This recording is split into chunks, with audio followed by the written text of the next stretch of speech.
while this may be the end, Matt, of our audio interface, that's about as much as I can think of for that intro. The other thing I would say is that not only am I scared, but I am horny.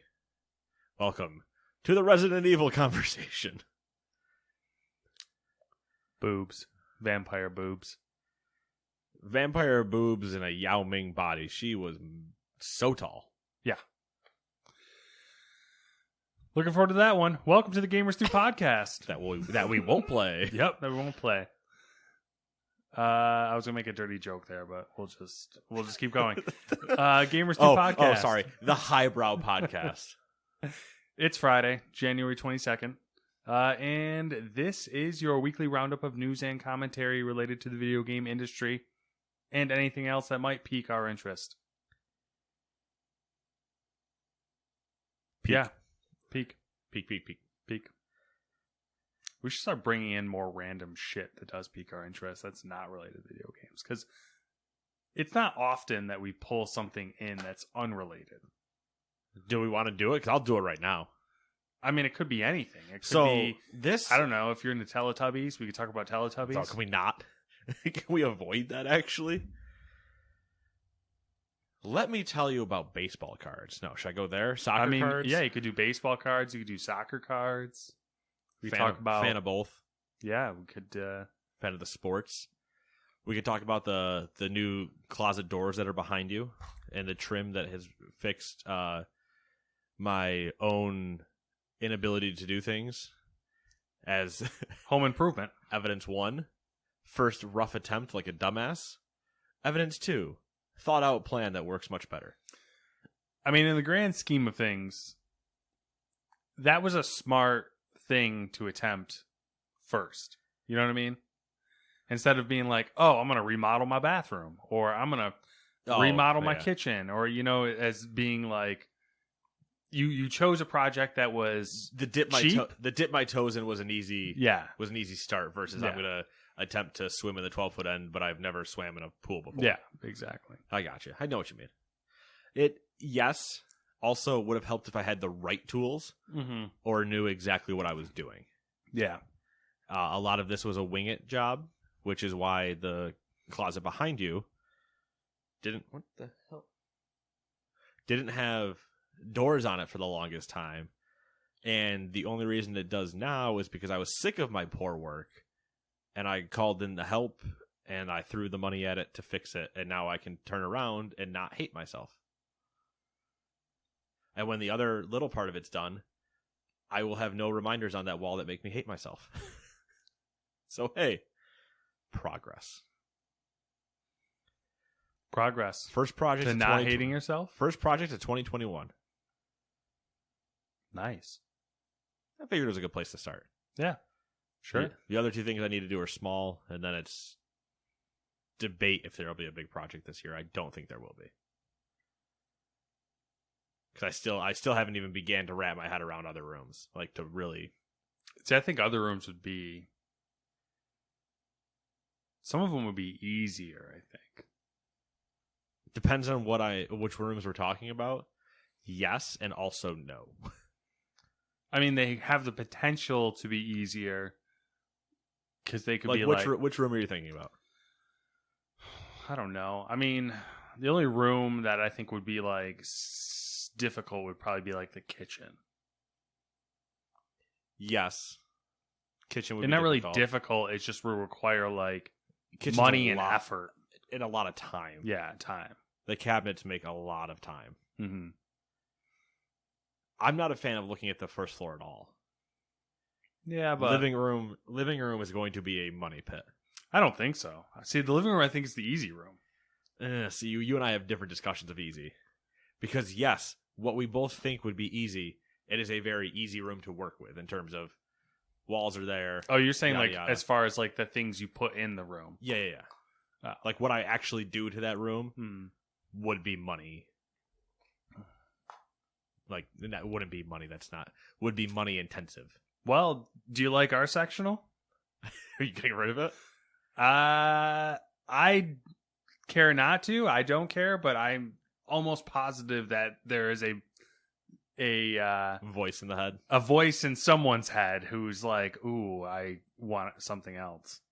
So I mean, I if, do. if it pops up, If it pops up, I 100% wouldn't say no, and that would speed that room along very fast. yeah, I have Because I have a sneaking suspicion based on other purchases, and then also things I've caught the mystery person looking at while she thinks I'm watching TV, and I Yeah. look over to see what she's. Oh, that's an interesting room choice on Pinterest. Yeah. Why are you looking at furniture of that type? We don't have a second living room. Yeah. That would speed along because currently a big stopping point for me in the living room is furniture. One, because it's always just usually a nightmare. Yeah. But I do like your sectional. It is very comfy. I have almost fallen asleep on it, and the chaise part of it is a huge bonus. That being said, I still don't know what I want to do, but that gives me an immediate piece to go. That's coming. Build around it. Yeah. And I can See, I was I can thinking- immediately do that.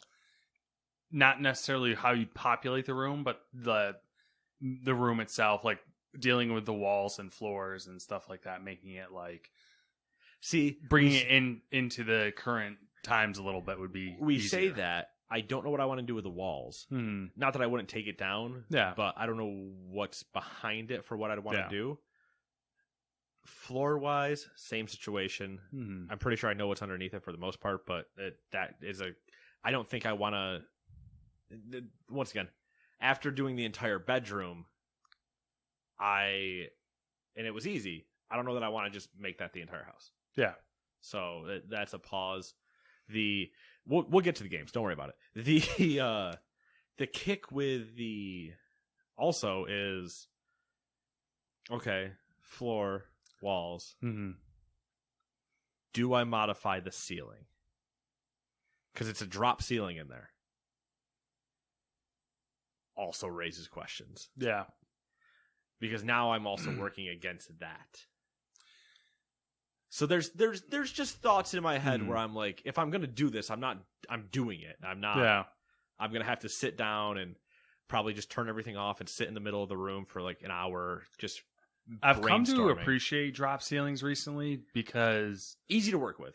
yeah, super easy to work with as far as cable routing, wiring. Yep. And they absorb a surprising amount of sound. Yes. Also true. So, But I would gladly. Now hear me out here. Because if I'm doing this and we're doing what we've talked about before, and I put a sound system of sorts in the room, there would be a chance that a thought in my head would be to replace my drop ceiling tiles currently with actual sound absorption tiles.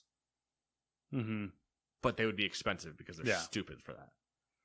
it'd probably be, what you could do? Because sound absorption's really just varying densities of material. Yeah. You could get cheap foam, egg crate, and just kind of throw it up there. Yeah, just put it behind it and just watch mice run around like psychopaths in there. Yeah. Yeah. Well, what we The should second do is part's the problem. we'll crowdsource your home improvement. So if We've already started crowdsourcing it if you're already getting rid of we'll crowdsource it further. So what we'll do Jesus. is we'll throw up a website or something, and we'll take photos of your room, and then we'll have the listeners be like, "Oh, you should do this. You should do this. You should do this." Interesting. And then Pimp my living room. pimp your living room or pimp your whatever. Present whatever room. ideas. If you spend enough money on the object, I will put it in the room. Listen, if you send me $1,000 object, I'm putting it in the room. You're gonna end up with a penis sculpture from A Clockwork Orange, the big white penis sculpture that he murders the woman with. I think that's what he does with it, right? It's been a long time. I think he since crushes I've someone seen with it. Clockwork Orange. Yeah. I think I've only seen it once, and I don't remember Same. much. I think I was 15, and I had a fever of 103 degrees, and Not a time to watch Clockwork Orange. Yeah, I was tripping, dude. It was it was fucking nuts. Just unbelievably delusional. But yeah, because that's if I go down there and I start doing stuff down there. down on the first floor we're talking about. I think the living room is the next like full room project I would like to tackle, but I'd also like to fix the third floor. Yeah, you said that before, the third floor. Third floor is in there, but it's also no one goes there except for me. So that's not much of a concern for me at the moment. Yeah. And that's an easy fix. Mhm. That's actually one of the easier ones. I just have to convince everybody that wants to paint to come hang out. We have a... The sprayer that blew up and went over all over the room. It blew up? Not blew up, but did you say you came back and it was just there was paint everywhere and you're like, what happened? No. Or you got a text. There was something about the paint sprayer. Oh, that was Samantha dropping a can of paint. Oh, dropping a can of paint. Yeah, we haven't used the paint sprayer yet. Yeah. But it's like industrial grade. We could paint the whole entire house with it. Yeah, but I need to repaint up the stairs and to the right. All needs to get repainted. All right. I also need to repaint this ceiling, parts of it, because I need to sand off that stuff over there from the old kids like glowy stars on the ceiling. They're a bitch to remove. Yeah. But, Yep. Hindsight's 20/20. Yeah, that's like that ceiling thing is a small thing. The upstairs is a bigger project because it actually will involve construction for what I want to do. The living room is more of a refresh, but it's an expensive refresh. Yeah. Also, if you get rid of the section, how the f are we getting that in this house? It comes apart. Yeah, but you've seen the layout of this house. You know how hard it is to get furniture in and out of this house? It comes apart in like surprisingly smallness. Yeah, like we have to pop the legs off of everything, and yeah, the legs come off. It all pops apart. Not that the legs wouldn't come off. I mean, that's not like a I don't think it would be. It's not a 2021 feature of furniture. Yeah, for removable legs. In fact, if I saw that on an advertisement, I probably would never buy them. But you want to hear what else you could spend money on? Video games that are out right now. Right now. Everspace 2 on the PC. Yeah, what's that game about? Officially early access. Your single-player space game. Adventure? Space adventure? You're flying. You're doing things. Spaceships. Okay. Number 2, Hitman 3 for the PC, PS5, Xbox Series X, PS4, Xbox One, Switch, and Stadia. More on Hitman 3 later. Terratopia for the PC, PS4, and Xbox One.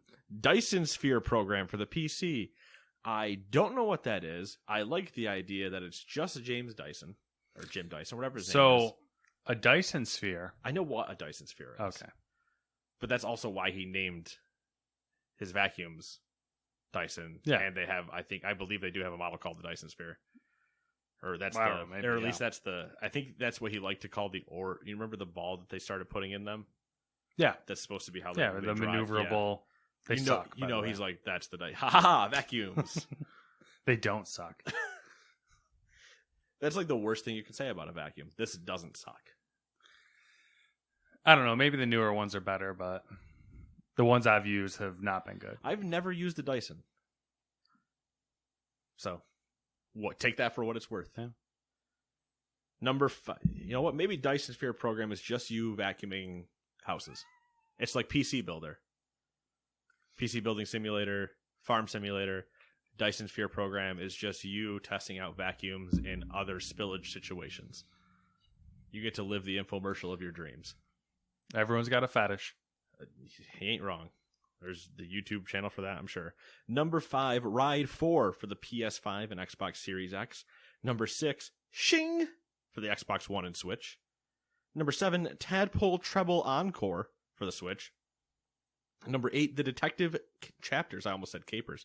The Detective Chapters Part 1 for the PC. Number 9, Gravity Heroes for the PC, PS4, Xbox One, and the Switch. And number 10, Raging Blasters for the PC. Raging Blasters. What a name. And only because I read ahead a little bit earlier, I'm taking evens.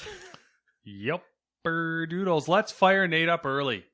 With one of his favorite topics. Surveys. I'm gonna quit this podcast. A report from a consumer insights agency named Interpret claims Nintendo... What a stupid fucking survey. Oh, we brought in statistics. What are we going to call it? Oh, interpret these statistics. God. They claim Nintendo is expanding the console market with the Switch, much like it did with the Wii. According to Interpret's quarterly New Media Measure survey of 9,000 U.S. consumers, 2020 saw a significant jump in the number of Switch owners with no other game consoles in their homes. Last year, 25% of Switch owners reported owning no other consoles, more than doubling the 12% of respondents in 2019 who owned a Switch but nothing else. The Switch also gained traction as a second console choice, as the number of people reporting owning one other console in addition to the Switch rose from 25% in 2019 to 35% in 2020. You know what I get from that survey? I would love for you to tell me before I have my moment. The Switch was really popular and they sold a lot of them. No shit, Matt. Would you also like to know that it is innovating in the same way that the Wii did? Also, no shit, Matt. You want to know what didn't? The Wii U. Want to know why? Because obvious reasons. The Wii U. I heard the Wii U was having a little bit of a comeback early on in the pandemic. Yeah, probably because people wanted to play the games because they weren't yet ported to the Switch. That's the only reason you'd get one, because they had good games, but the console itself sucked. I think it was the nostalgia. Can you have nostalgia for a Wii U? Now you for can. the Wii U or the Wii? Wii U. Wii U, no. Wii, yes. Wii, yes. I agree with the Wii. Oui. Oh, oui, Yves Guillemot says oui. I put Just Dance on the Wii. I went to too many years. I went to Destiny. That is not. I diverted very hard from French. It's fine. Not that I don't anyway, but yeah, it's no big deal. There's a store in the mall called Larger Than Life, maybe. Sure, I believe you. They had old fucking toys in there. Okay, and games and game systems. They had a Nintendo. It's like a retro store. Yeah, they had an NES. Is Larger Than Life a reference? Probably. I'm trying to think if it's like a toy store name from like an older movie or something. It's probably some reference, but anyway, yeah. They had a still boxed like NES bundle with like Duck Hunter and stuff in it. Oh God, still boxed. Oh yeah, anybody that unboxes that is gonna get shot. It's ridiculous By whoever. There's a whole slew of shit in there. Did you see the price tag on it? I did not. You remember the like the little kiddie cars, like the Jeeps and Barbie cars and stuff that little kids can drive around? Yeah, like the ones that still get sold around Christmas time. Yeah, they the motorized ones. They had the Star Wars Land Speeder. Oh shit, that hasn't been around in. Yeah, had a couple of those in a hot minute. I'm surprised they had them even by motors and they weren't just all pedal cars. The real old toys. That's it. That's all my story. That's all I got. Number 2.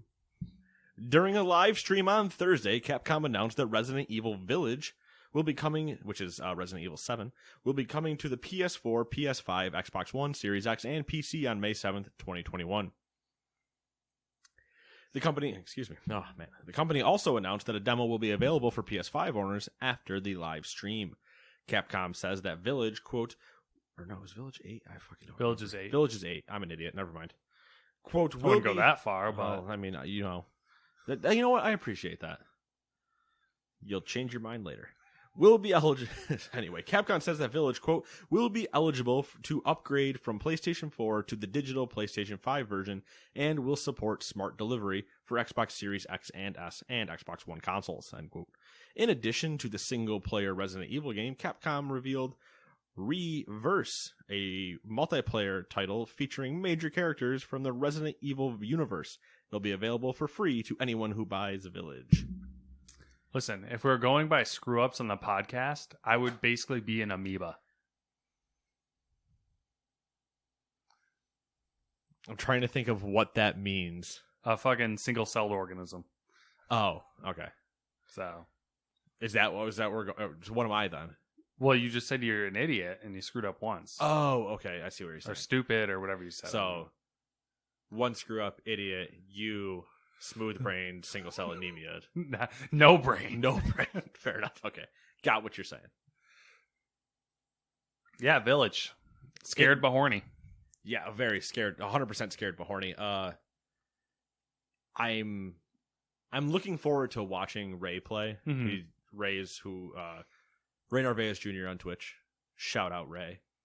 But he is who I watch play all of the Resident Evils, or watch him play a lot of games, to be fair, but I go to him for games where I'm like, I don't think I'm interested, but he's going to play it, so I'll watch. Because Resident Evil, you're interested, but not enough to play it. Yeah, Resident Evil is not a game I would enjoy playing, Mhm. but it's a game I would enjoy watching somebody play. Like, if you were into it, Like Yakuza. 100% Yakuza. Yeah. But if you were into it, Mhm. and we were hanging out more than once a week or whatever, Yeah. and you're like, shots fired. Well, listen, hey, man. You have a life. I don't. I'm busy trying to lead Manchester United to glory, kill heroic raid bosses, and get disappointed by Cyberpunk. Did you So- just assume my lifestyle? I assumed someone else's control of your lifestyle. Accurate. Double shots fired. The second one landed. Those games, I'm about watching someone play, because it's almost, I'm not worried about this scare. I would just get annoyed, I think, in mechanics. But having the moment where everybody gets scared and everybody gets to kind of react, it's like watching a scary movie together with a group of friends, where at a certain point you can start making. At a certain point, I don't know what that was. At a certain point, you can start making fun of it. Mm-hmm. It's just like, ha ha ha. Oh, these people are so stupid. Round this corner, I'm going to get shot. Oh, there they are. Like that type of humor. When, cool, we're scared for the first 2 hours, and now it's become bring it on. Yeah. Always my favorite, like, turning point. Left 4 Dead. The first time you hear a witch, and you're, I don't know what's going on. The next time you hear the crying, you're like, where's that bitch? I am killing her right now. You run up and cap her in the back of the head with a shotgun. Yeah. It's Or like, you're really bored and you just walk up, you punch her, and you're like, what's up? What are you going to do? Bitch? Punch. What are you going to do? Come on. Everyone else gets mad. Yeah, everybody else is complaining, but you're like, what are you all scared about? Shoot it. You have grenades. Or pipe bombs, whatever it was in that game. Yeah. So it looks good. Looks good. There's a demo out, about 15 minutes. Yeah. Some spooky things happening. Good ambiance, sound design. The demo is interesting. Also, like, Which we watched Ray play the demo. Yeah. So clearly held your hand through it, which is fine. which it needs to for a demo, which is also presumably potentially the beginning of the game. Yeah. So there's going to be a lot of hand-holding anyway of, hey, in case you haven't played a Resident Evil before, press this button, do these things. Read these notes that detail what you need to do. I'm really curious to see how creepy they go with it, because clearly there's like... Resident Evil leans like, I don't know if you watched... Well, I'm talking like creepy as far as like this an antagonist, I'm sorry, I'm assuming is an antagonist of some kind. How dare you assume they're antagonistic traits? Like she has some sexuality going on there, so it'd be interesting to get real fucking creepy. Yeah, and I'm just intrigued to see what... And, I didn't watch the... Brittany Bombacher, once again, hosted the entire Resident Evil stream when they had it, which, if I'm picking somebody to host a Resident Evil stream, it's her, because she absolutely loves the series. It makes sense. It was a good pick. But I didn't watch the live stream. We only watched the demo. Once again, for the same reasons. I'm not huge into Resident Evil. I'm huge into the experience with other people type of thing, which is a weird sentence if you apply that to other things, but we're not going to talk about that. The divert around the easy topic. The move with her is there's never just one ability. All of your antagonists usually have some type of super craziness or whatever. Mm-hmm. So in the demo, when she just makes finger claws, I guess, yeah, like a worse Wolverine. There was the what the hell was her name? It's totally off topic, but there was a comic book character that was like Wolverine, like someone that Wolverine was always fighting with, and it was a chick, and she had claws like that. I was gonna say Sabretooth, but it's not Sabretooth. Sabretooth is a dude. I can't remember her name. X-23 is a Wolverine. Can't remember her name. So I mean, there's multiple, cat people or whatever. There's the was it Cheetah from Wonder Woman? Different universe though. So when all you see is the hand become those whatever claws, mm-hmm. and then stab you and kill you or slice you. I don't know what the screen goes black. Not sure what she does. I want to see what else she does. Yeah. Does she do the old like burping bees or maggots or something? That old move? Burping bees. The old open the mouth. Mm. And then some like type of locust insect comes out or Yeah, something. exactly. Does that happen? Lady Deathstrike. Okay. Sounds comic book enough. Yeah. I mean, she was there was two separate women in there, right? There was only two in the demo. Okay, yeah. And But that one turned into bats? Or some sort of... Some type of thing. It seems to be a very vampire-esque because she like sucks your blood for the neck. It's a whole thing there. But there's that note you see where it says failed, passed. The entire castle's been taken, or is all women, yada, yada, yada. So you're assuming the past people are being converted. Or they might either be... Depending on what the pass fail thing is, because she makes the wine from the virgin thing. Yeah. It could be the pass fail is they passed, so they're the big baddies, and all the fails are going to end up being mini boss baddies the entire way through, type of thing. Yeah, interesting. As in, they didn't. I assume the pass fail was able to fully embrace the power they were given. Got halfway and failed, a la Yennefer in Witcher scenario. Mm-hmm. They didn't get to become eels and kicked into a pool, but maybe they're like mindless vampires that or just deranged that they couldn't. I'm assuming they couldn't join the hive mind. Yeah, so they're just like ghouls, rabid. Or something. Anyway, Resident Evil talk from two people that know jack shit. I know, right? Good stuff. Let's see here. Number 3, former EA and Sega boss Peter Moore has announced his new role following his departure from the Liverpool Football Club. As Unity's senior vice president and general manager of sports and live entertainment. Moore shared the news in a tweet, but did not provide any further details on the appointment. Cool role for him, I guess. I don't know. I mean, I'm intrigued to see what he does. He's done well with everything he's gone to. I enjoy Peter Moore as a person. Hate that he went to Liverpool, technical rival, but he did well when he was there. They've now won a league, Champions League. Hats off to him. Yeah. Look forward to seeing whatever this means. Good person to snatch, I guess. For them, for Unity. Yeah. If you're going to snatch somebody, Peter Moore's not the bottom of the list. More of like a Peter Moore's available and he wants to. Yeah. No, cancel all the other appointments. Why are we talking to anybody? Let's just hire him. Unless it's like Reggie. True, but then we put him in a cage match, and it's a 1v1 Reggie Fils-Aimé versus. It's like a MTV Celebrity Death Match. Kind of, but an actual death match. Okay. To like the brink of death. Okay.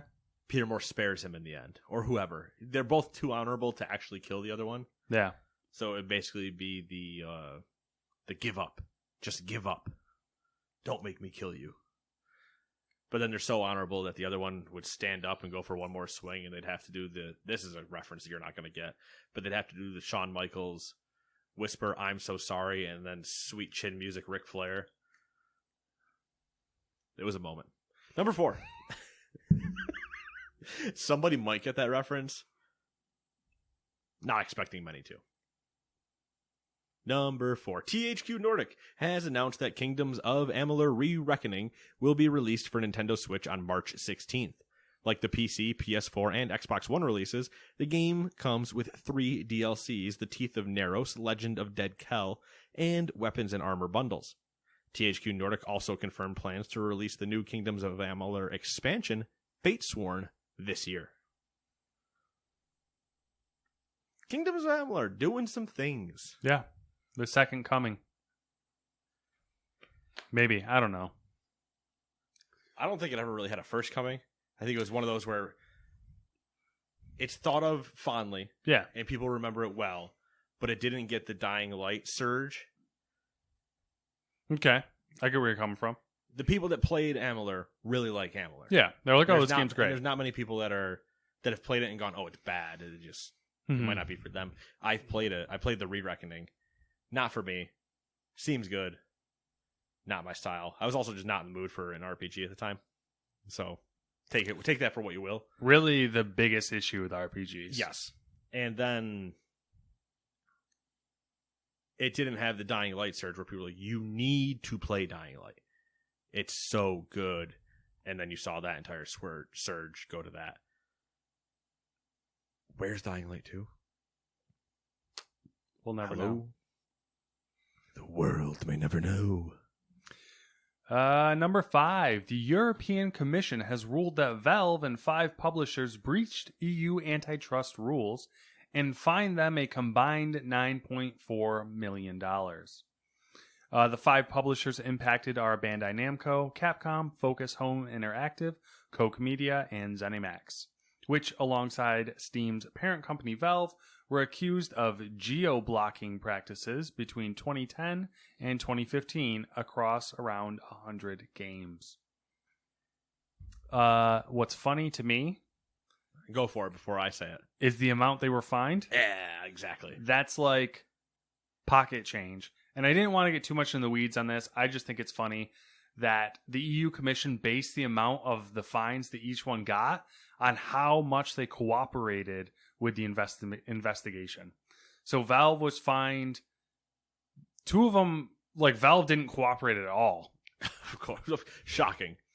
And I think ZeniMax or Focus Home, one of the other 2, didn't cooperate at all either, and they were both fined like the majority of that amount. Either way, though, we listed Bandai Namco, Capcom, Focus Home, Koch Media. Koch Media? I think it's Coke. I hope so. Koch Media, ZeniMax, and Steam and Valve. They got fined $9.4 million. That amount split among them. Yeah. In case anybody's curious, one game from Valve easily would make that in its sleep. One game from ZeniMax, same. Yeah. Yeah. Oh, God, we're gonna find this corporation. Pocket change. Sure. Sure you are. Reach into your pocket. You know what? Just reach into your pocket right now. Do you not have change? Did you only find lint? That's what they asked for. Not even pocket change to them. That's the equivalent of you handing lint out of your current pockets when someone tried to rob you and them going, perfect, thank you. Each one of their CEOs probably makes more money than that. A day. Or at least half a year. Yeah. Number 6. CD Projekt Red, of course. Do they just dropped Red every now and then? I was wondering the same thing. Because like everything I knew was always CD Projekt Red, but then you watch the conversation and the guy's it's like a new thing, right? He's doing CD Projekt, and I'm like, I don't speak Polish, but there was no Red after that. I think it's a new thing that I've noticed, because I did the same thing where I was like, this doesn't seem right. Maybe it's CD Projekt, and underneath them is CD Projekt Red. Maybe. Because before they were other things than a game dev and yada yada. So CD Projekt might be an over-encompassing thing. Like CD Projekt might own, like they might own they might own GOG and Galaxy and whatever, but CD Projekt Red specifically might have anything to do with it. I'm going to go with that idea. So here we go. CD Projekt has confirmed notice of another class action lawsuit from a law firm representing its own investors. The Polish studio previously confirmed it was facing legal action from New York-based Rosen law firm.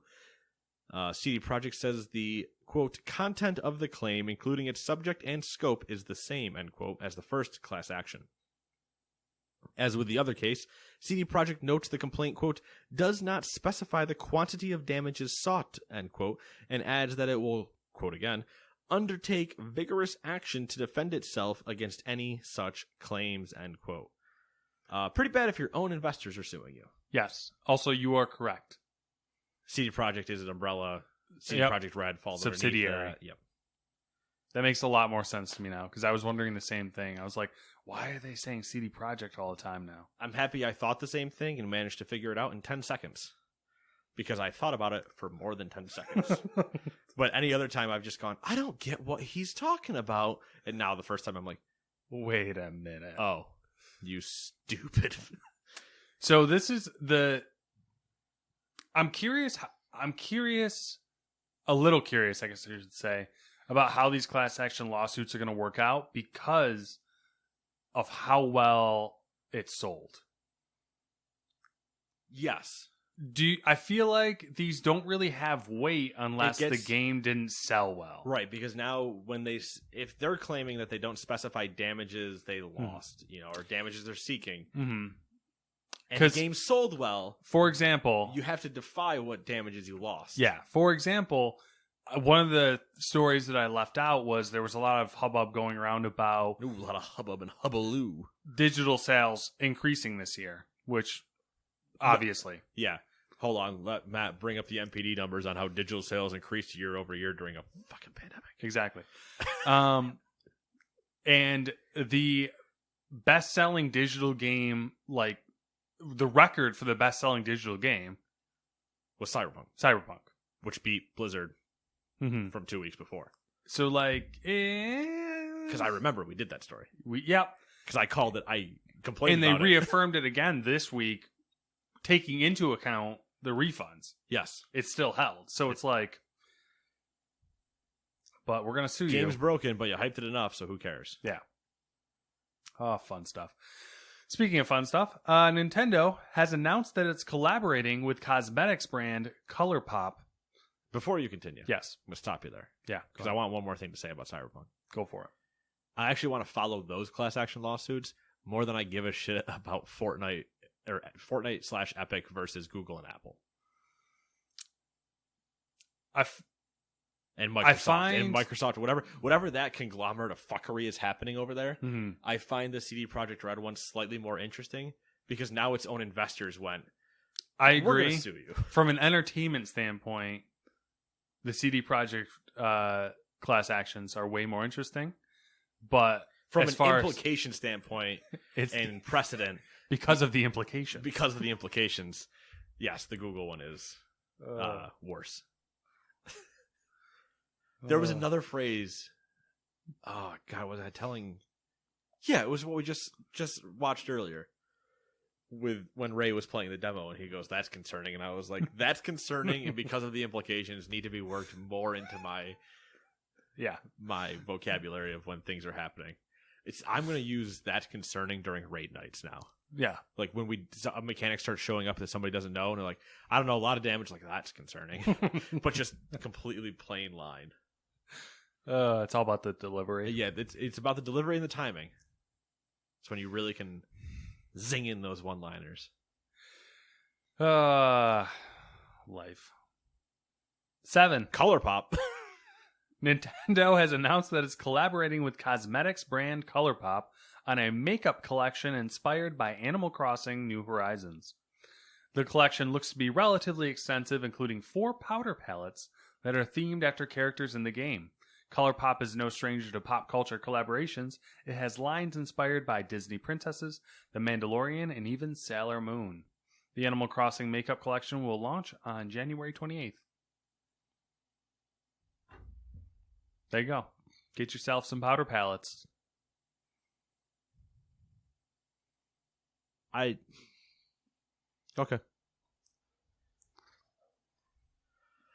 Makeup podcast. Could be. Probably be a lot more popular.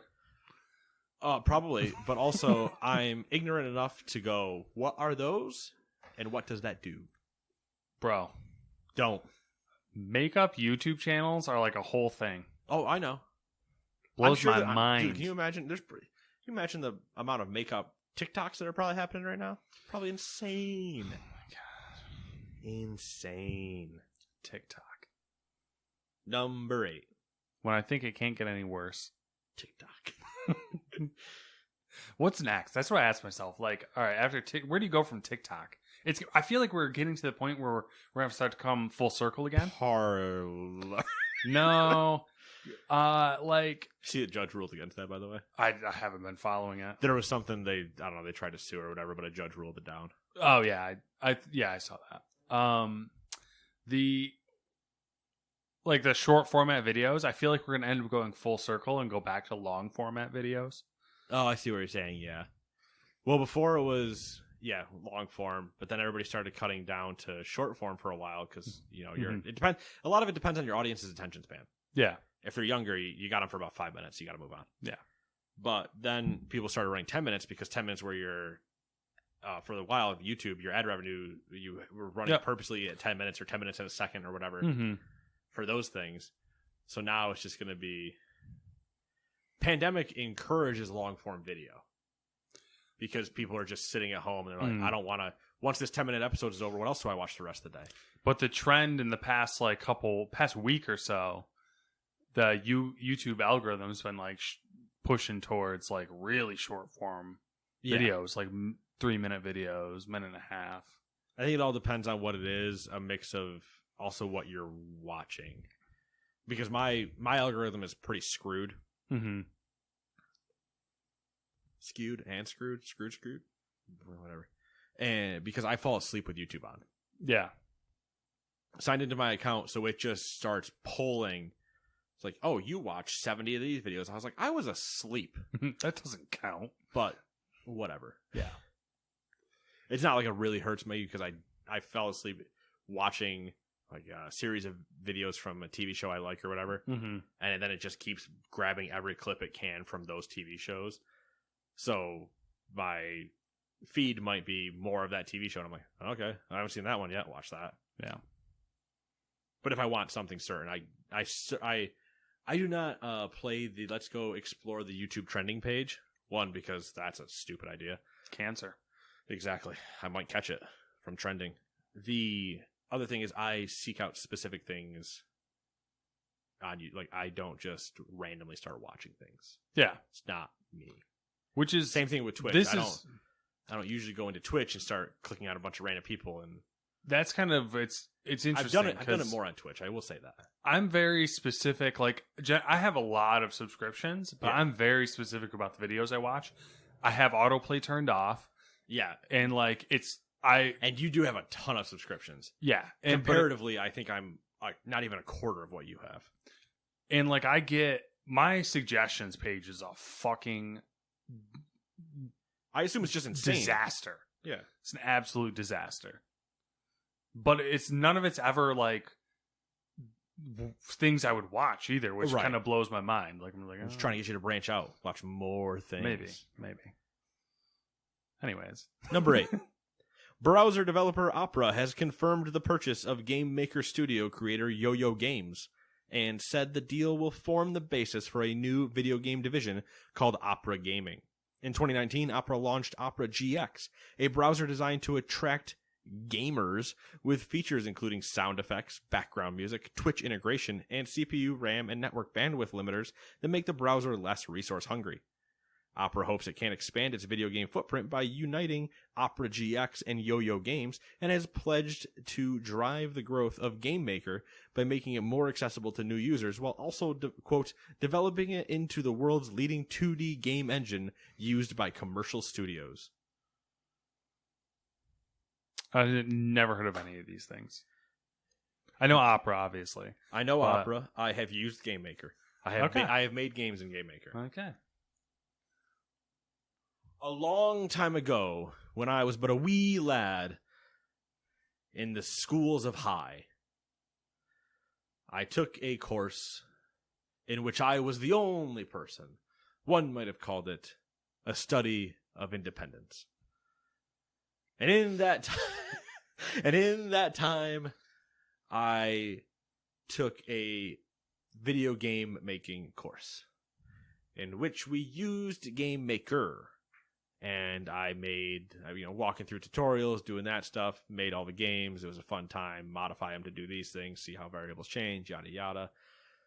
My final project, which somehow didn't get me in trouble, maybe because it was kept under wraps and I never showed it to certain people, was a Wolfenstein-esque game. Wolfenstein, not Wolfenstyle. What the hell is that? Wolfenstein-esque game, but old school. I was interested. Old school, more like Wolfenstein / Doom, where you're in corridors and you're just walking. Yeah. The faces are just moving at you, and that's really all it is. Well, I took a digital camera and wandered around the school, mapping out the school. Ooh. Built part of the school in the game. Mm-hmm. Had permission from 2 of my teachers to use their faces as the monsters' faces.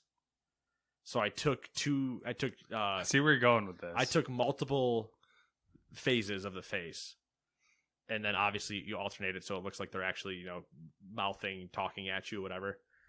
Recorded a quick audio clip of it, played that with it, so they just kept saying the same thing at you, and they were designed to come at you when you went into a room. They'd come at you, kill them, move on, whatever, all that stuff. It worked. It was great. I showed the people that were involved. They were all fun with it. I was like, perfect. This is never seeing the light of day because this could not go out because this would send a lot of red flags. I was like, it's all in good fun. There's nothing wrong here. But if somebody took that the wrong way, it would have a problem. Yeah. As As did happen. Yeah. When I was in high school, an acquaintance made a CS 1.6 map of our high school. Yeah. It did not go over well. Right, exactly. Like, I did this all basically in secret because the idea was I told the teacher that was with me for this entire class, I was like, what if we did this? And he's like, I kind of really like that idea. That's pretty funny. And I was like, okay, but obviously I need to go get like the permission from the other teachers who I'm going to make as the monsters because one, there's no way I'm going to be able to get the pictures I need to make it work. Yeah. But I'll use them. And I knew a couple people that'd be totally cool with it. So I went to them and they're like, oh yeah, sure, go for it. And it was great. Nice. The idea is cool. Did the teachers run up screaming for hall passes and then you shoot them? No, it might have been worse than that.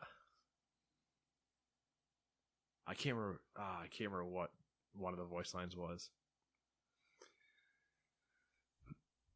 I can't remember what it was. One of the teachers, not that same year, I think. Maybe it was a different year. I don't remember now. I don't remember what year this one was. But one of those teachers was one of my college professors because we could do the courses while we were in high school type stuff, and allowed me to get away with using the F word in a couple written assignments. Nice. I was like, I have a clean version of this assignment.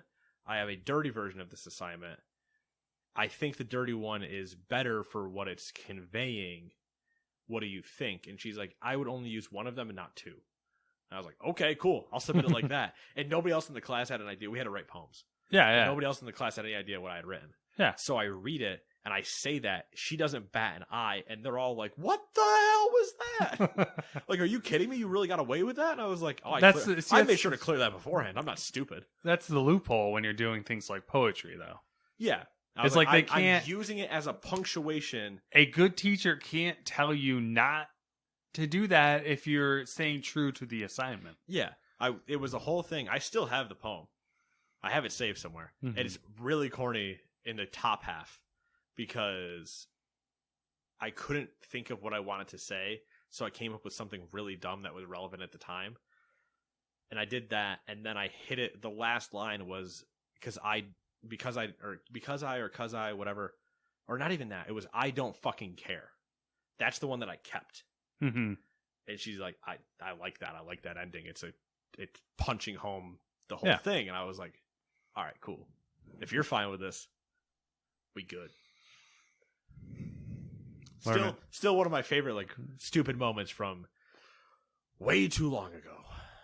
We're getting so many details about the inner workings of Nate over here with his poetry and his video game making and all sorts of things. Matt, some days they've called me a dreamer. A modern day Renaissance man. And then immediately they laughed. As my name was not Michelangelo. All right, number 9. Also, I can't speak French. Kind of a problem. Fortnite has been doing its usual thing. Here's a quick roundup of the new stuff. It's been doing its usual thing. On to the next story. Epic said that for 2021, the game's competitive scene will have a prize pool of $20 million. Qualifiers are starting on February 4th, with all competitions taking place online. Epic has partnered with a bunch of soccer / football clubs. Let's be clear here. What? Football / soccer. Okay, whatever. Football / soccer clubs. Be world inclusive, Matt. I'm trying. I just didn't want to go too hard right off the bat. To bring some uniform... Didn't want to alienate. To bring some uniform skins to Fortnite. I'm going to let Nate take over. Do you care to read all these? Here we go. If you are a supporter of these teams, Manchester City FC, Juventus, AC Milan, Inter Milan, AS Roma, Seattle Sounders FC, Atlanta United FC, Los Angeles FC, Santos FC, Wolverhampton Wanderers FC, West Ham United FC. I'm going to stop saying FC or CP because it's for football club and whatever else. Sevilla, Sporting Portugal, Borussia Mönchengladbach, FC Schalke. I think it's technically Schalke 04, but Schalke 04. VfL Wolfsburg, sorry. Rangers, Celtic, Melbourne City, Sydney, Western Sydney Wanderers, and EC Bahia.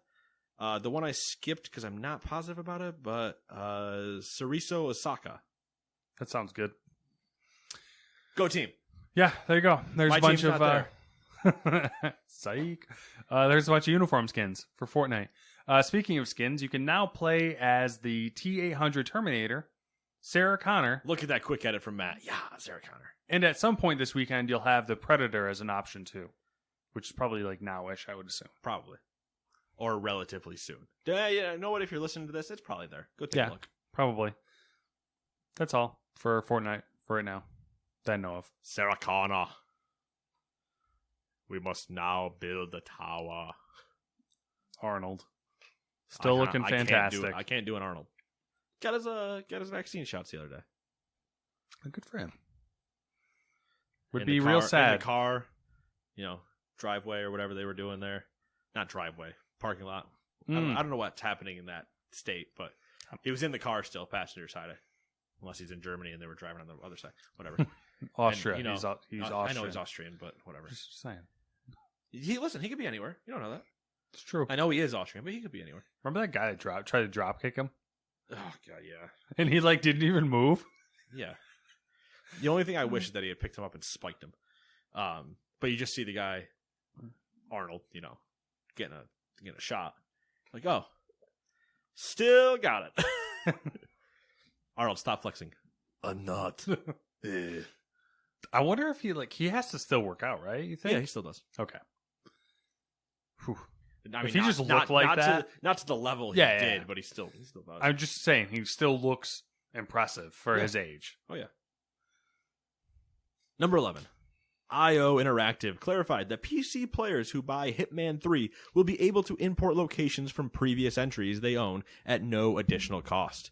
This was the developer's initial plan, which was announced back when Hitman 3 was revealed, but the clarification was needed following a few days of uncertainty. Last week, IO said that Hitman 3's Epic Store exclusivity meant that levels from Hitman 1 and 2 would not be able to be imported as they were released on Steam. So players who already owned the games on Valve's platform would have to repurchase them on Epic Game Store. Following some social media rustling, Epic CEO Tim Sweeney said on Twitter, quote, "It's never Epic's intent to create a situation where someone who owns a game on Steam would have to buy it again on Epic Game Store to get the full benefits of it," end quote. After tweeting, Tim Sweeney must have made some phone calls because following this, IO said, quote, "We are continuing to work on a solution with our partners to allow PC players who own Hitman 1 or 2 to import locations from these games into Hitman 3 at no additional cost. We guarantee that players will not need to repurchase the games," end quote. Feels like some people were not on the same page. Yeah. So a little bit you said this. Okay, we got to talk again. Yeah. Tim Sweeney being like, "Cut the shit, you're making me look bad." Do you not understand? But we can't afford it. Money. Shut up. Do you know who you're talking to? You will afford it. Because I have money. Money, money, money. Ooh, can I... Yep, I see what happened there. Yeah, you see what... 10 has acquired a majority stake in... Do you know how to say it? Is it Clay? Clay?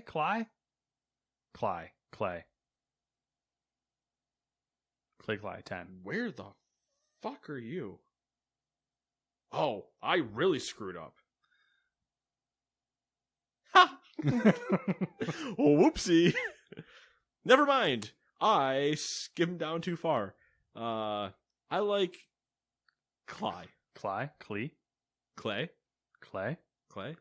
Clay. Clay. Okay. Clay. Tencent has acquired a majority stake in Clay Entertainment, according to a forum post by developer's founder, Jamie Cheng. Clay Entertainment, you know what I should do is just keep changing it every time. I'm not even listening, and I would be angry at you. Clay Entertainment is best known for Don't Starve, Oxygen Not Included, and Griftlands. While Clay does not anticipate significant operational changes, Cheng says it does expect the partnership will help Clay Entertainment better support players in China. I mean, that just logically does make sense. It does make sense. Here we go with the one we should have been on. Let's fix this. Number 12.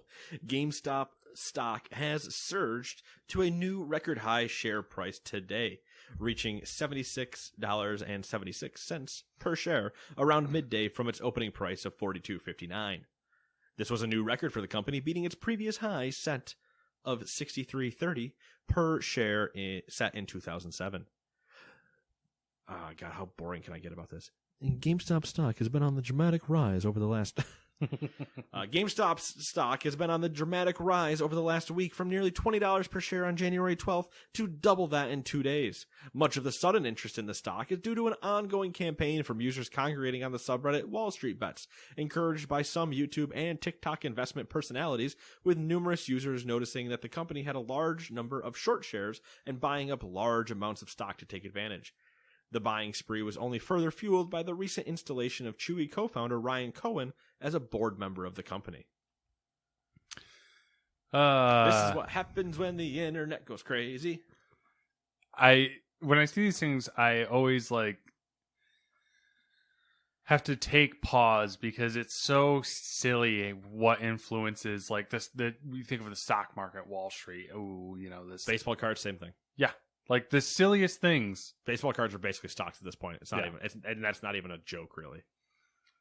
There's just not a official market for it yet. Everybody's just having to run with 7 different markets and go, "Hey, what's the value of this?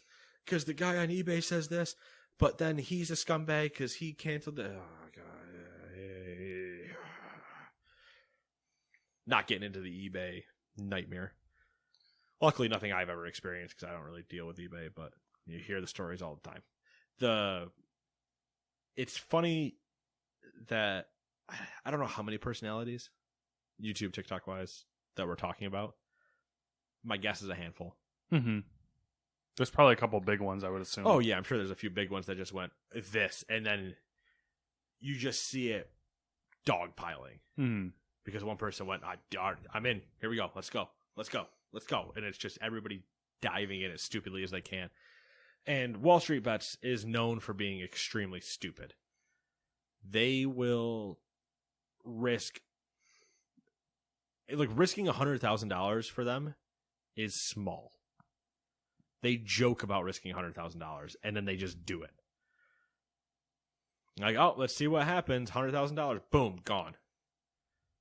I either make it or I don't. Let's see what happens. And it's what the fuck? What's wrong with you people? But it's sometimes it's entertaining to watch, but it's 100% obviously not for me. Yeah, I don't know. I need some of that money. Also, didn't we just say that GameStop lost money year over year? Yeah. Dewey, please be listening. I'm so curious after I made fun of you. Sell. What did you do? So ridiculous. All right, 13. Since Nate seemed to enjoy his time with the Forest, I figured we'd highlight the upcoming sequel, Sons of the Forest. Escapist magazine recently had an interview with the game's director and lead programmer. Let's take a look at what they said. I condensed the questions down and just basically kept their response.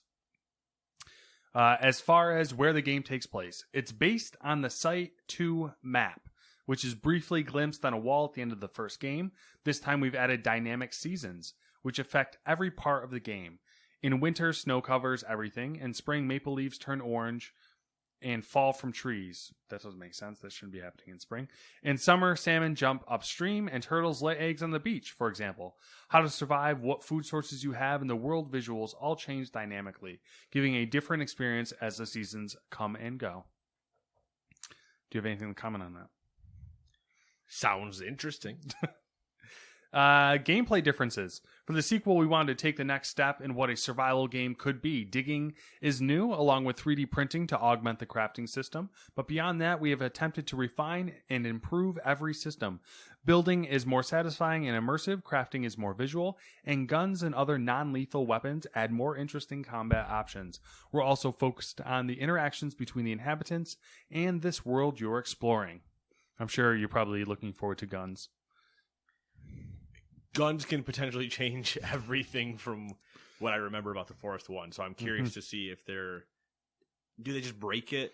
You know what I mean? In terms of that's a good question. In terms of a horror type thing, because it's one thing when I have just an axe and I'm hoping to God that I have to strategically start figuring out how I'm going to fight things, which did result in Kenny and I, as I've told on this podcast before, crouched around rocks, hucking dynamite at things, and hoping it landed and blew up where they were standing at the time. Yeah. Next up are AI changes, which will kind of probably relate to what you're talking about. AI is the main focus of the new game. For Sons, we have created a new AI tool that we call Val. This tool allows for the creation of some extremely complex behavior, and characters can now become afraid, tired, hungry, angry, thirsty, bored, etc. And these feelings influence their decisions.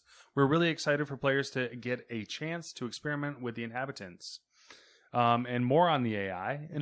What? When an AI gets bored, what does that mean? It's a good question. Oh, they got bored. They just leave, you. Maybe? Yeah, is it they get bored of hunting you, or is it they're now bored sitting at camp, they're coming to kill you? Oh, we need a hunt. I don't know. Frank, what are you doing? Nothing. Why do you have 7 mouths? What's wrong with you? Would one of you answer me? There's 7 of you! More AI. In addition to stealing logs, the new AI allows for much more coordinated attacks on your base and more interesting interactions. For instance, the AI can use zip lines to get into your base. They can steal resources from you and may just want to torment you. Oh, yeah, exactly what I said. They're bored and don't like you. Exactly. And what if we just fucked with this guy for a while? He looks like he's trying to get a project done. Hey, over here. I'm over here. Spear. Ha. My torso is a mouth. Look at me. Look at my giant gape. You want to crawl inside my giant gape? I'll put you in my giant gape. And now picture something saying, I'll put you in my giant gape. Now, for anybody sitting at home or standing, whatever you want to do, I need you to picture, I'm going to turn my mic down a little bit for this. Picture somebody getting into kind of like a squat position, wide squat. Now put your hands up next to the side like you're a crab.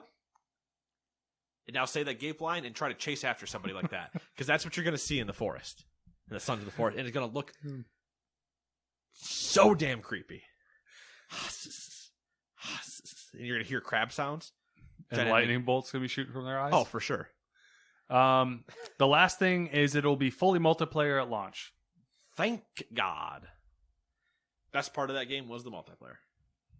If that game was single player, I would have never continued it. I would have been like, cool, this is a fun experience. I don't care anymore. Yeah. If the game is as good as it looks and sounds, I think it'll be interesting because the forest kind of like it had like a second wind at one point. Once I think they did add some stuff. I feel like the forest is a good proof of concept, mm-hmm. and then this can be a fleshed out version. Yeah. Okay. Get it? Flesh. Number 14. Just do that to people randomly. Do you like what you see? Number 14, Activision Blizzard told GamesIndustry.biz that effective today, it is merging Vicarious Visions into Blizzard Entertainment. Going forward, the Vicarious Visions team of about 200 people will be employees of Blizzard and, quote, fully dedicated to existing Blizzard games and initiatives, end quote, which means the Tony Hawk's Pro Skater 1 and 2 studio will no longer be creating games as the lead developer.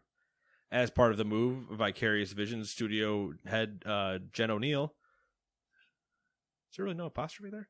Jen O'Neill has been promoted to Blizzard Executive Vice President of Development, where she joins the company's leadership team and will report directly to Blizzard President J. Allen Brack.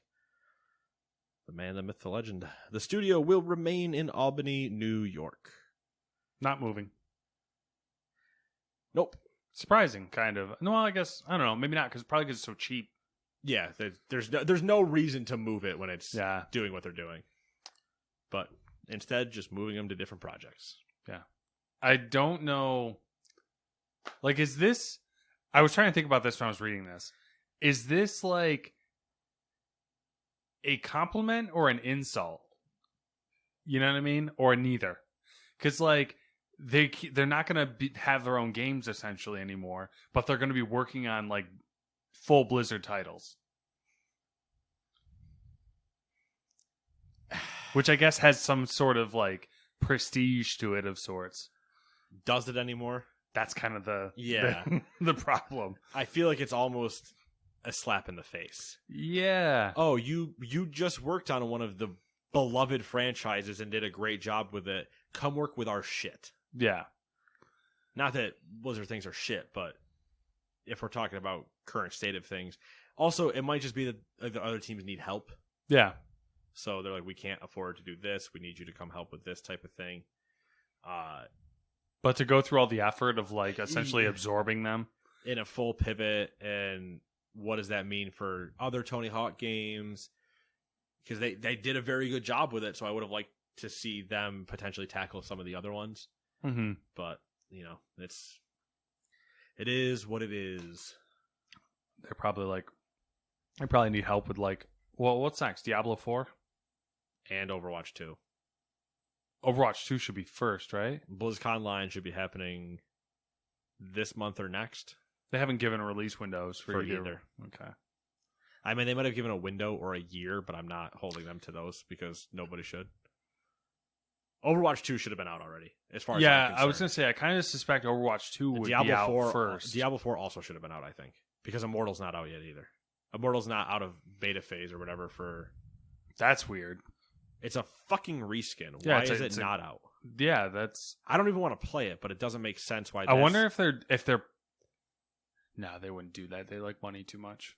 I was going to say, like, what if they're like purposefully stalling the releases to try to get away from bad press? Oh, that 100% could be true. But Immortal's technically free from what I remember. Yeah. So, I don't know. And I don't think anybody's going to really complain about Diablo 4 because Diablo 4 is what people want. Mm-hmm. You can only have, I don't know what seasons they're on in Diablo 3, probably 785, but you can only do so many of those before I don't know how people are still playing.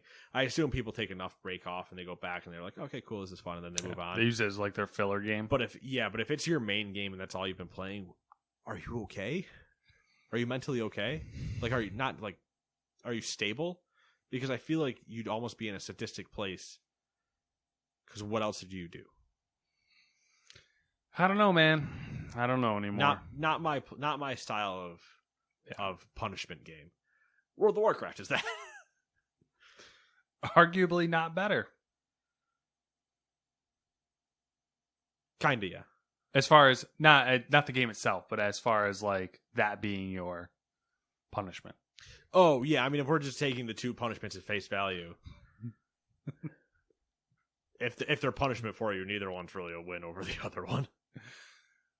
15. Apple is planning to launch a standalone virtual reality headset next year, according to a Bloomberg report.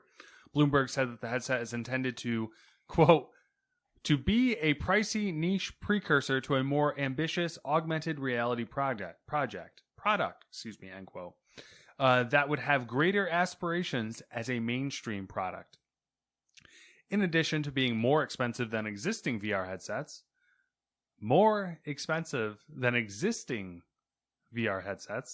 that's interesting. Hey, shoot for the stars. The Apple VR headset is also expected to feature higher resolution visuals. I would hope so. Apple is also reportedly making the device lighter by giving it a fabric exterior and smaller by eliminating space the headsets usually leave open to accommodate users wearing glasses. Because fuck those four-eyed freaks. Instead, the company is working through the logistics of a system where custom prescription lenses can be inserted into the headset.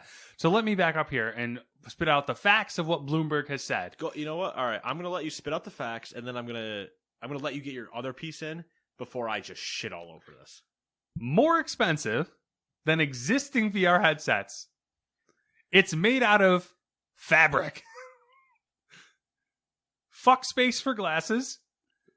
Let's charge you extra money for prescription lenses. Did I do good? You did great. Thank you. Because you hit every point I wanted to hit. Yeah. And then I also wanted to finish it with, this is the most Apple bullshit I've heard in a long time. This is very Apple. This is Apple shoving their head so far up their own ass, they're smelling what they had for dinner 2 nights ago. It is unreal to me that... And here's the worst part, Matt. Here's the worst fucking part. Apple fanboys are so unbelievably stupid that they will lick this thing up as if it's a drop of water sent by God himself to a man that has been in the desert for 6 months.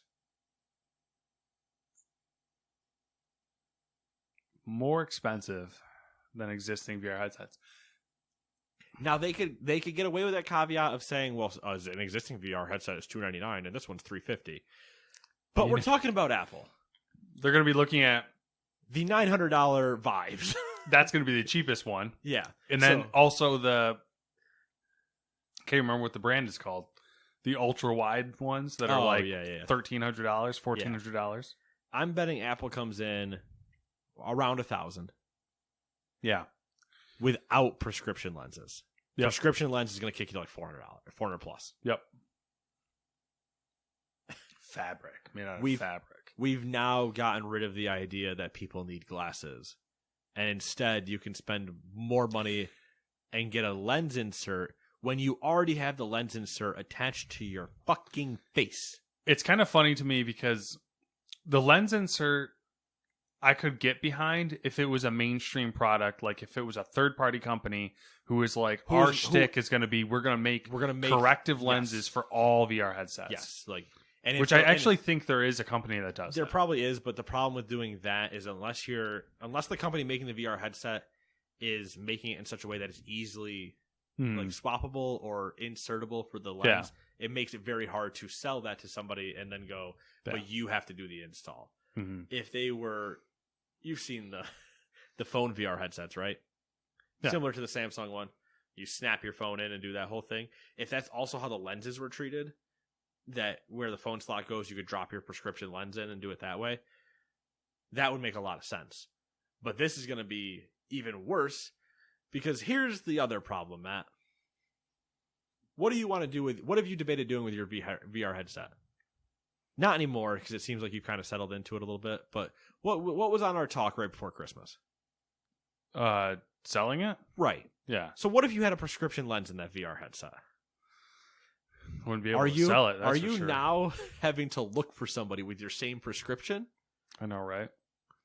Here's the other thing I'm thinking of that's going to immediately be a problem. Because you know Apple's not going to give you the default one and your prescription one. Yeah. You're going to have to special order. You're going to only get the prescription.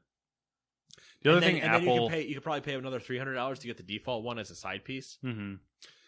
The other issue with this that's going to come out, it's going to all be proprietary because what they're going to do is, so there's usually two types of lenses that they use in VR headsets. And they're not necessarily interchangeable, but like, you know, like 4 different VR headsets might use the same style of lens. Yeah.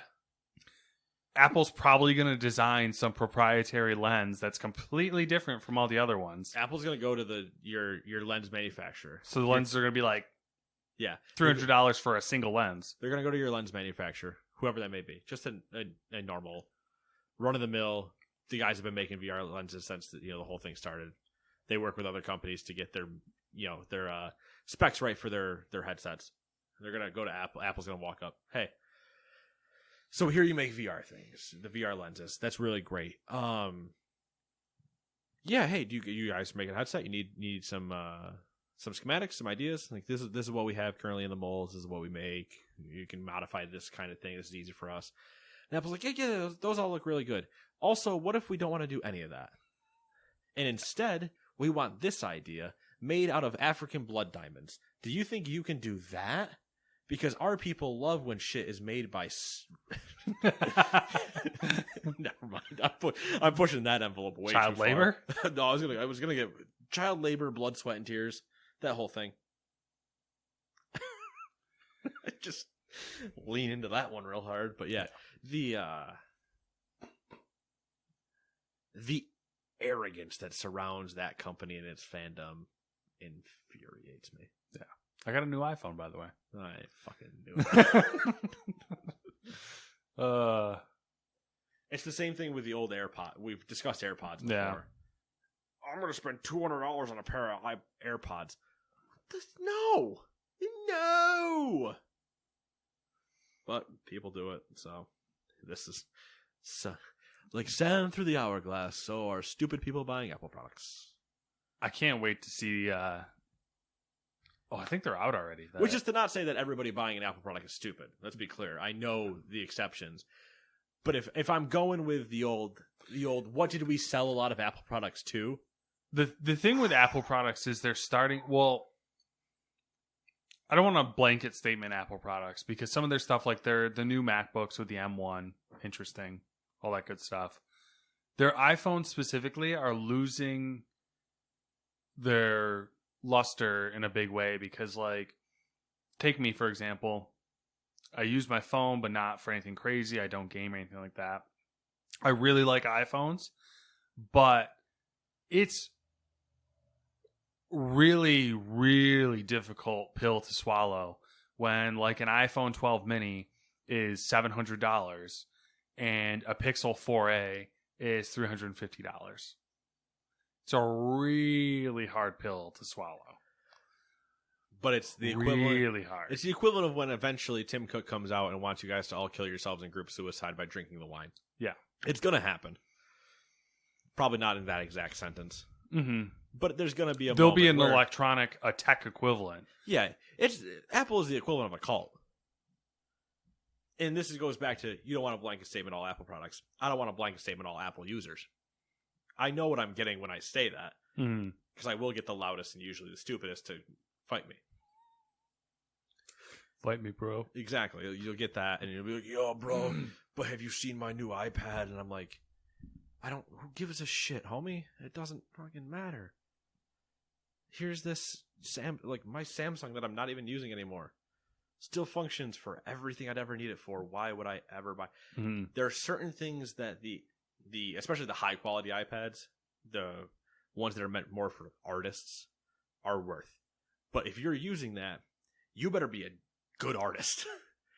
Because if you bought that and you're like, oh, it's the best one, and then I'm watching you watch YouTube videos on it, you know what? It's your money. Spend it however you want. But also then don't complain to me. There's also an argument against that, too, though. You can't afford good bed sheets. The iPad Pro, for example, like what you're talking about, Is it the Pro? I thought it was something fancier than the Pro. There might be another one out now. Because I'm thinking like the big one, the 12-inch one. Or I felt like it was bigger because somebody I knew had it. They were an artist, and they were stylists out and everything, and they had some sweet drawings on it. But the Apple Pencil is the thing that kills me. That's where I was going with that. Oh, it's like kind of like to take advantage of it, you need the $200 accessory Apple Pencil. And you know what kills me about that? They claim they invented it. Microsoft had the pen years beforehand. But once again, Apple is I don't know, you're not a South Park fan or watcher, but there's the episode where they all move to California, I think, and they're sniffing their own farts because they're all buying Priuses and being so full of themselves that the problem is there's a smug cloud that is now causing problems because of too much smugness. It's like smog, but it's smug. And they all are farting into wine glasses and like sniffing it and everything because that's just how obsessed with their own smell they are. And it's this whole thing about them being just so self-absorbed. And it's like, Apple. Ha! Kills me. Kills me to watch. It's a thing. It goes back to we've had enough Black Friday conversations on this podcast. But what was the one thing we almost couldn't keep in stock every Black Friday? Apple products. Yeah. Flying off the shelf. Oh, I need the new Apple Watch. I need that $700 watch because it tells me my heart rate. Yeah. I bet for about $30, I can get one that does the same. That's what kills me is But mine measures my blood alcohol content. We're getting like really in the weeds here, but what that's the side of Apple products that bothers me is they make quality products that last a long time, but people have the overwhelming desire to replace them every fucking year. Yes. Like this iPad Air 2, it's probably like fucking 7 years old now. And it's still kicking. At least probably, yeah. You don't have to buy the new one every... Is that hers? Yeah. Okay. Yes, I remember when you bought that. Yeah. Sold. Yeah, because I remember you saying I got that for you. Yeah. She used it like 2 times. I stole it. Yeah, it's mine now. But yeah, and they've also built it in. It's the other part that always kills me, and I know other companies do this too, but the old, randomly your battery is going to start not keeping it long enough. Uh-huh. Oh, yeah. I wonder why. Oh, God, it's such horseshit that this starts happening. I'm never buying Apple products again. He goes and buys an Apple Watch. Those people also infuriate me. I am never supporting them again. Like, don't get me wrong. I said on this podcast, super annoyed with the whole Blizzard in Hong Kong thing. Mm-hmm. Still play WoW. But I also wasn't threatening to never play it again. Yeah. I was just unbelievably disappointed. And also, I don't play Hearthstone, but that's a me thing. Number 16, Microsoft is increasing the prices of its Xbox Live Gold subscription soon. The 1-month plan is going from $10 per month to $11. The 3-month plan is going from $25 to $30, and the 6-month plan is going from $40 to $60. This one is only for new customers. Is that the 6-month plan? Yep. If you're wondering about the 12-month cost, Microsoft did away with that option months ago, which I'm pretty sure we talked about in July. As a not-so-subtle hint to their intentions, Microsoft is giving Xbox Live Gold members the option to convert the remaining subscription time, up to 36 months, over to Xbox Game Pass Ultimate with no additional fee. So, quick thoughts. Don't know why you would have Xbox Live Gold and not Ultimate anyway. Mm-hmm. Also, they should have gotten rid of Gold, and online multiplayer should be free on all systems. So, period. Remember that rumor was going around for a while? And they're like, no, we're not doing that. We're not doing that. I think ultimately that is the plan. I think this is their way of slowly converting people to Ultimate, because before there wasn't really a good reason not to have Game Pass instead of Xbox Live. Yeah. Now with the price increase, there's really not a good reason. It's a rather bullshit way to do it, I think, though. Yeah. I would have rather just seen them say, come the end of the year, or come June, whatever time they want to put in it. Like, it would have been a good thing around their E3 time. Mm-hmm. Come June, Xbox Live Gold is no more. And just end it there. And say, instead, whatever remaining time you had on Xbox Live Gold, we're going to convert that into Game Pass Ultimate for you for the remaining time you had. That's that. It's done. Yeah. And be done there. Yeah, so like now... But also, Xbox Live Gold and PlayStation Plus being required to play online is bullshit. And same thing with Nintendo Switch Online, even though it's the super cheap option out of the three. I still think is absolute bullshit and should almost be outlawed. It's just so ridiculous to me. Gold, Xbox Live Gold is now, for a single month, is $11. Yeah. Game Pass Ultimate for 15. a month is $15. Yeah. Even at $10 and $15, it didn't make sense. Yeah. And the 3-month plans are a wash even more because you can usually find 3-month Ultimate. I think it's normally $30, isn't it? Sometimes that would mean a month free, but it's usually on sale for somewhere between $25 and $30. You can constantly find it on sale. And if you really don't care ridiculous. about your achievements, you just keep swapping accounts and signing up for $1. But Yeah, there you go. I didn't say that. Wouldn't be a Gamers 2 podcast without talking about Game Pass. For sure. And last and least, Sony has delayed the Uncharted movie again. The film was set to debut on July 16th of this year, but will now arrive on February 11th of 2022. Sony wasn't the only one to push movies back recently. Notably, the next James Bond flick, No Time to Die, has been moved from April to October. And there was another one that was a Funhouse joke that was pushed back as well. Morbius got pushed back. It did. Into next year, and James Willems has now sunk into a coffin. As his joke is now becoming his life.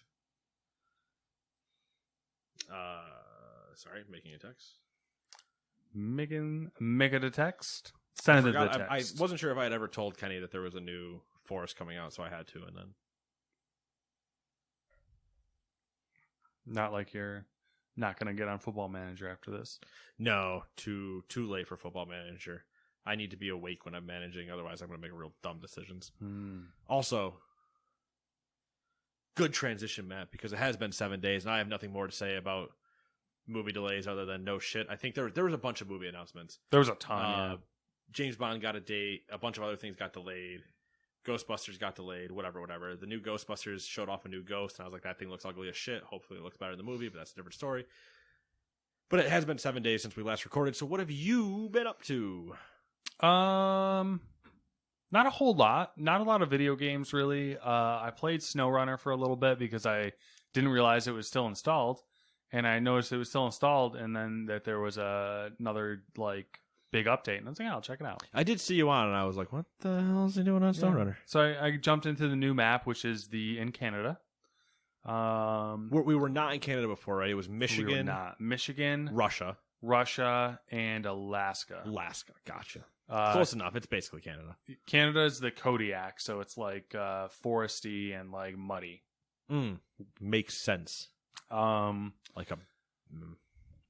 it was good. It was fine. Fucked around for a little bit. Got frustrated. Sounds like SnowRunner. Yep. Flip a truck, lose a truck. Yep. Multiple times. Oh, all right. Trying to do the same fucking thing. Eventually, I just par for the course. Then. Yeah, it's just ridiculous. SnowRunner.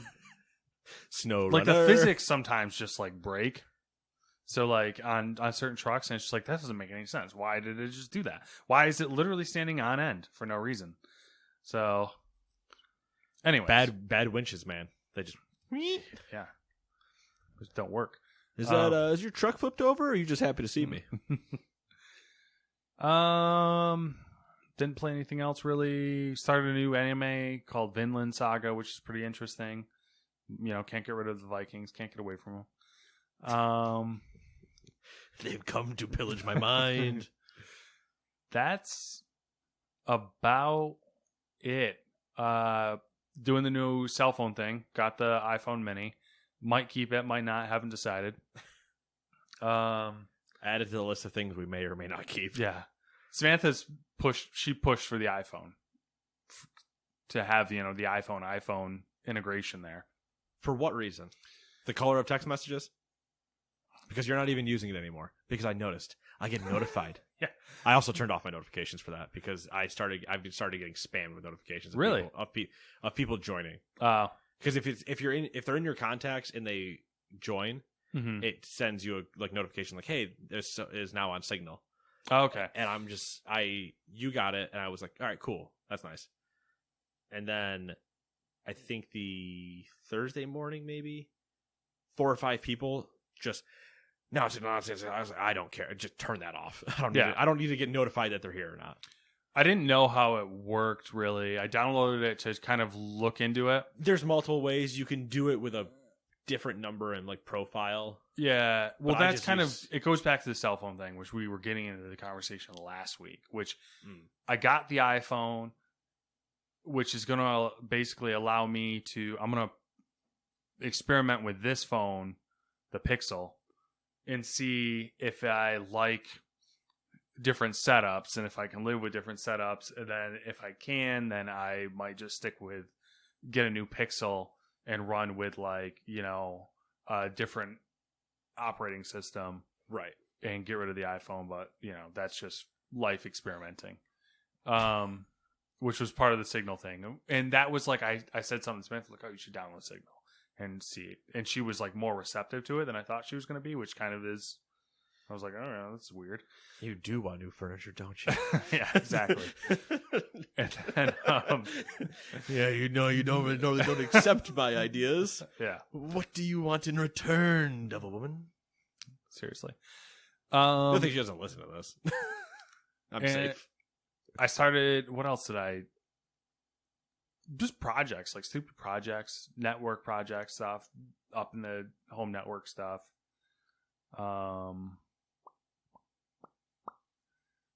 Oh, that's right. That adds to mine. I forgot. I completely every time I talk about doing stuff in this room, I completely forget that I need to fix this. Which helps with the drop ceiling. Yeah. That's about it. I got nothing else. What do you got? I got the huge, as the kids would say, a lot of World of Warcraft. Mm-hmm. The drug that keeps getting just injected into my veins. Yeah, you're in it. I have a problem. The first step is admitting it. Second step, not doing anything about it. Now 7 out of 10 heroic kills. Nice. Making progress. Yep. 3 more to go. And then heroic is now complete. And then maybe we're on to mythic. I think it's going to be a little bit, if I'm being honest. Mm-hmm. I optimistically 2 weeks. So negatively a month. What's your? All right. So if you can you run the raid? Is there a benefit to running the raid in each different difficulty level, every week? Better gear, So yeah, so you would run. Do you guys run it in whatever the normal is, and then then heroic? We stopped running it in normal now because there's no benefit. For us, for our main characters, there's no benefit. Okay. Nobody really needs gear out of there anymore. So it's is the plan? It's all below the current gear that we now have. So we just start in heroic now. So you just start in heroic, and then we need to get heroic down to where we can kill it fast. That was going to be my question. Is that the plan? That's how normal is now for us. If we went in there, 1 is not only not beneficial, but 2, we can move through it if we had to. All right. So the plan is to get that down on a routine and then move into mythic. Okay. Or at least we'll get it down to a semi-routine and then go and then stay only into mythic at that point. Yeah. But we have to be able to move through heroic before we're actually okay going to mythic. Makes sense. I wasn't sure if there was some weird, different system thing going on with WoW. But we're technically a casual guild anyway, so no pressure. For 7 out of 10 heroic in a casual guild, I'm feeling okay. As long as you're having fun, that's all that matters. It's further than I've ever been. Technically, I've rated every expansion. I've normal killed almost every one of them. Yeah, further than I've been too. Yeah, hey, you know what? Normal killed almost every one of them. I have heroic a couple of them. I think 2. And I've killed heroic stuff like back in the day when, it used to be 10 and 25 man raids and differences there and everything like that. But this is 100% the furthest and best that I've done raid wise. So I feel pretty good about that. I've applied myself 16 years later. The World of Warcraft. Also Football Manager. Now, the kick with the Football Manager, let me tell you a story. Before I tell you that story, let me tease that story a little bit. Also might start up Stardew. Because after watching Ray play Stardew again. Oh, Stardew Valley? Yeah, Stardew Valley. Because the new update came out a while ago. Mm-hmm. And he was starting his new save. Because he starts a new save every update. And I was watching it. And I've played about 20 hours of Stardew. I was playing with people before. I think I've talked about it on this podcast. Yeah. And I was watching it. And I was like, that just seems like it would be such a good, just chill, relax game that I don't give a shit if it's if I'm constantly doing anything in it or if it's just existing in my inventory. Yeah. It can just be there. I'm not worried about it. There it is. Never played it. So that's on the docket. Mm-hmm. Also, I finished the main quest in Cyberpunk. So that's a thing. About 38 hours, I believe, for me. It has now been backburnered because of the issues I had that I told you already after finishing the game. And now I have Assassin's Creed and other RPGs to go into. Yeah. To not deal with Cyberpunk. Mm-hmm. I can get my fix other places. This will be interesting, actually. The going back to Assassin's Creed? Going from Cyberpunk to Assassin's Creed. Because now Assassin's Creed might seem a lot better. It potentially would. As far as there's a chance. Bugs and stuff and just the smoothness. Yeah. So we'll see. Yeah. See where it is. I don't even remember where I am in that storyline as far as where I think progression is. I feel like I might be halfway through, but I don't believe that. I feel like I'm probably closer to maybe 30%. But yeah, so that's on the next list. But the Football Manager. So Tuesday night. It's not my raid night, so Kenny and I are like, hey, let's get some time in. Yeah, it was Tuesday night. So we load up. There was a new skin out. So the skin changes like how some things look in the game and stuff like that. That's all it really affects. How it presents data to you, colored palettes and stuff like that. So we grabbed that. In grabbing that, started setting up our training. Because we've made it to this far in the season. We're like, we haven't really stopped to do any of this. So screw it. Let's spend some time instead of training. Like 2 hours of us setting up training and doing tactic things and stuff. Not really going anywhere in the game. Not progressing any days. Just sitting here doing things. About 2 hours in. After we get all that set up, we make the mistake of when you save a training schedule for the week, when you hit save, that saves it, but if you don't export it, it doesn't actually save a file on your computer. It just saves it in that moment. So if Kenny doesn't save the game, it will be gone. Okay. So that was a thing. We didn't export any of the stuff we did. So we then sim to the 2 days to where my game is. We play my game. That game has gone the same way every single time we've done it, and we had to play it 5 times. Every time, for the first 2 times we had the skin on, we got to the end of the game, and the game broke. I couldn't click on anything. He couldn't click on anything. We were screwed. Force quit the game. Well, when we force quit the game, we can't save and quit the game, so we have to reload back to before we did training. Mm-hmm. Training's all entirely gone now. 2 hours wasted. Okay, well, let's see what happens. Let's just not do the training. Let's skip to the game, and we'll do the training after and see if it fixes it. Game breaks again at the end. Can't click anything. Okay. Remove the skin. Skin's clearly fucking this up. Remove the skin. Get through the game. Something else broke. Had to quit the game.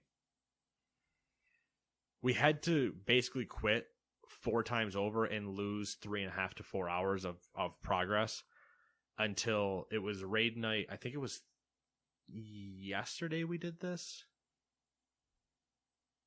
It was either yesterday or Wednesday. It was yesterday. I was on doing stuff, and he hit me up on Steam, and he's like, hey, I'm going to open up the game so I can do some stuff. If you want to hop in, that's fine. But like, I'm not going to worry about progressing it. I'm going to try to get all the training saved that we've now lost because we lost 4 hours on Tuesday of literally no progress being made. Mm-hmm. So before raid, hopped in. We did all of our training again, which now that we knew what we were doing, it was faster. Because before it's, what does this do? What does that do? Do I want to do this? Do I want to do that? How do I want to set up my week? Yada, yada, yada. Well, now that we had done it enough times, it was just, let's click through, save, export. So if we do lose something, it's gone. It's not gone. We could pull it back in. Mm-hmm. Get to my game. I lose the game again. I've lost the game every time we've had to get through this.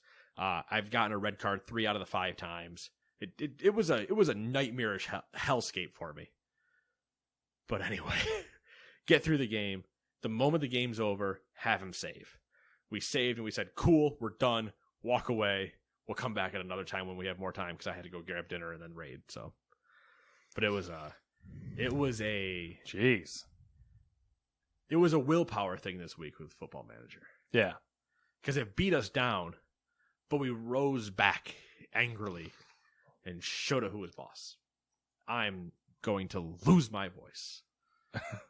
I mean, at least until you get in again and it tries to fuck you again. Yeah, but ideally, because we both said, clearly the skin is being broken, we throw it out. We can't use it. Mm-hmm. It's just breaking. We can't do it. Yeah. And it was funny because he messaged me on Wednesday, I think, before we did everything, and he was running sims of our save to see if he could cause breaking again, mm-hmm. and it wasn't breaking. He's like, I don't know what's happening. And then after he sent that and he ran another one, it broke, and he's like, all right, well, screw it. This thing's out. I can't get this to work. And I was like, yep, something's wrong. Oh, well. I don't need the skin. The skin is it's like a nice thing to have, but I don't need it. Yeah. I can find what I need other places, but there were a couple things that didn't make any sense in it at all to me of why it displayed certain things certain ways, but I'm fine with the default, so that's just what I went back to. I was like, this will work. I know this will work. I don't have to worry about it. Seems like there's some bugs initially when it comes to Football Manager after release, and then it usually gets sorted out. There's a couple issues or whatever, and usually it's always with our network games because we're playing cross country and whatever. Like if I boot up a save and I play it just myself, I can fly through days. Mm-hmm. But because him and I are synced, it will take longer to get through things. Yeah. I think because I built a new tactic, and I personally started a single save and built the tactic because I wanted to test it out, but I didn't want to test it out in our save because I would, if I just lose 5 games, well, I'm done. Yeah. So I'll just test it out in this other save and then revert and then try a different tactic and then run that again and do that. So I built the tactic. I played it for 5 games. I had my results of all 5 games and everything, 30 minutes. Yeah. That's about 4 hours of Football Manager if Kenny and I are together. Jesus. Because it's everything going so slow and having to wait on the other person and whatever else you want to do and yada yada. So, but we still enjoy it. I'm usually doing something else on my other monitor anyway. Yeah. Or I'll have Football Manager open and then I'll Alt-Tab and go into WoW and do something that's not anywhere near, like, not intensive for me to be paying attention to. Mm-hmm. So I can flip back and forth between the two. Yeah. But yeah, fun times. All right, that's all I got. Yeah, same. Cool. For the record, if this sounds any different, let me know. We're trying to potentially nail down and or get rid of this audio interface at this point. So this is going to be the 3rd time that changes have been made. Last week I know was quiet. 2 weeks ago I know was loud but didn't sound as crisp as last week. So now we're going to try a happy medium between the two. Let me know. Because if this works, we'll be fine. If it doesn't work, well, rip audio interface. Test 1. Audio interface test 2, inbound. Video cameras 4 and 5, on their way. Don't worry about 1, 2, and 3. See you guys later. Bye-bye.